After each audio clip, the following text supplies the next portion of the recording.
Iran की छिपी हुई सैन्य ताकत के इस विश्लेषण में स्वागत है। आज हम उनकी सबसे एडवांस्ड और अब तक पर्दे के पीछे रखी गई मिसाइल फतह-2 पर एक गहरी नजर डालेंगे। तो देखिए, अक्सर ये माना जाता है ना कि हाल की लड़ाइयों में जो मिसाइलें देखी गई हैं वही ईरान की सबसे एडवांस टेक्नोलॉजी है। लेकिन अगर ये सब सिर्फ एक ट्रेलर हो तो, और असली पिक्चर वो तो अभी बाकी हो। तो चलिए एक पल के लिए एक मिलिट्री एनालिस्ट की तरह सोचते हैं। हमें ये समझना होगा कि जो जानकारी पब्लिक में होती है वो कभी भी पूरी कहानी नहीं बताती। और इसकी वजह भी देखिए काफी सीधी है। कोई भी देश अपनी सारी ताकत, अपने सारे पत्ते एक साथ कभी नहीं खोलता। ये बिल्कुल शतरंज के खेल जैसा है जिसमें आप अपने सबसे ताकतवर मोहरे को आखिरी चाल के लिए बचाकर रखते हैं। तो सवाल ये है कि ईरान ने अब तक कौन कौन सी मिसाइलें इस्तेमाल की हैं। इससे हमें उनकी ताकत की एक बेसलाइन समझने में मदद मिलेगी। ईरान की मिसाइल टेक्नोलॉजी का विकास बिल्कुल एक सीधी सीढ़ी की तरह हुआ है। उन्होंने पुरानी लिक्विड फ्यूल मिसाइलों से शुरुआत की, फिर सॉलिड फ्यूल वाली ज्यादा तेज और भरोसेमंद मिसाइलों पर आए। इसके बाद आइए हवा में रास्ता बदलने वाली मिसाइलें और फिर बेसिक हाइपरसोनिक सिस्टम तक पहुंचे।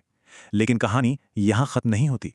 अब बात करते हैं उस हथियार की जिसे ईरान ने अब तक दुनिया की नजरों से बचाकर रखा है।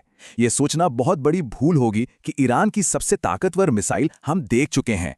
ये सवाल बहुत अहम है। अगर अब तक जो देखा वो सब कुछ नहीं था, तो फिर वो छिपा हुआ ब्रह्मास्त्र आखिर है क्या? उस हथियार का नाम है फतह-2 और ये कोई मामूली मिसाइल नहीं है।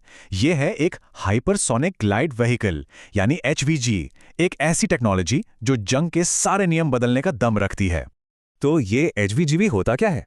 इसे ऐसे समझिए, ये एक पारंपरिक बैलिस्टिक मिसाइल की तरह सीधा ऊपर जाकर नीचे नहीं आता, बल्कि वायुमंडल में वापस आने के बाद एक ग्लाइडर की तरह उड़ता है और सबसे जरूरी बात, अपना रास्ता बदल सकता है। जरा इस तस्वीर को देखिए। बाईं तरफ है एक नॉर्मल बैलिस्टिक मिसाइल जिसका रास्ता एक फेंकी हुई गेंद की तरह प्रेडिक्टेबल है, यानी उसका अंदाजा लगाया जा सकता है। लेकिन दाईं तरफ है फतह-2 जैसा HGV, जो उड़ान के बीच में ही अपना रास्ता बदल सकता है, और यही चीज इसे लगभग अजेय बना देती है। चलिए अब फतह-2 की ताकत और उसके रणनीतिक असर को और गहराई से समझते हैं। इसकी रफ्तार अविश्वसनीय है, मैक 10 से भी ज्यादा, यानी 12,000 किलोमीटर प्रति घंटे से भी तेज। इसको ऐसे समझिए कि जब तक डिफेंस सिस्टम इसे देख पाएगा तब तक खेल खत्म हो चुका होगा। अगर इस रफ्तार को एक उदाहरण से समझें तो ईरान की राजधानी तेहरान से तेल अवीव तक पहुंचने में इस मिसाइल को लगेंगे सिर्फ 7 से 8 मिनट। सोचिए, ये किसी भी डिफेंस सिस्टम के लिए किसी बुरे सपने से कम नहीं है। लेकिन सिर्फ रफ्तार ही सब कुछ नहीं है। ये मिसाइल अविश्वसनीय रूप से सटीक भी है।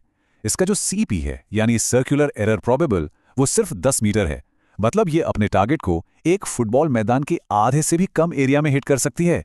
तो सबसे जरूरी बात यह है कि जब आप बेहिसाब रफ्तार, अप्रत्याशित रास्ता और जबरदस्त प्रिसीजन, इन तीनों को मिला देते हैं तो एक ऐसा हथियार बनता है जो दुनिया के किसी भी एयर डिफेंस सिस्टम को मात देने की ताकत रखता है।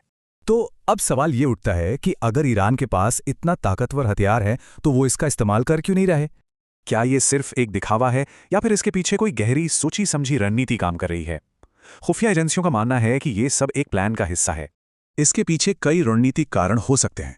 हो सकता है कि वो दुश्मन के डिफेंस सिस्टम को थकाना चाहते हों, उनके महंगे इंटरसेप्टर मिसाइलों को खत्म करना चाहते हों और अपने सबसे खतरनाक हथियार को आखिरी और निर्णायक वार के लिए बचाकर रखना चाहते हों। अमेरिकी खुफिया रिपोर्टें तो ये भी कहती हैं कि ईरान की मिसाइल ताकत का एक बहुत बड़ा हिस्सा अभी तक इस्तेमाल ही नहीं हुआ है। और यही बात इसे सबसे खतरनाक बनाती है। ये अनिश्चितता, ये सस्पेंस कि ईरान के तरकश में और कौन कौन से तीर हैं, उनके विरोधियों के लिए कोई भी जवाबी रणनीति बनाना लगभग नामुमकिन कर देता है। इसलिए असली सवाल ये नहीं है कि हमने क्या देखा है। असली सवाल तो ये है कि हमने क्या नहीं देखा है। और जब फतह-2 जैसे हथियार मैदान में उतरेंगे तो क्या वो पूरे संघर्ष का समीकरण ही बदल देंगे? ये एक ऐसा सवाल है जो आने वाले वक्त में इस पूरे क्षेत्र की स्थिरता को तय करेगा।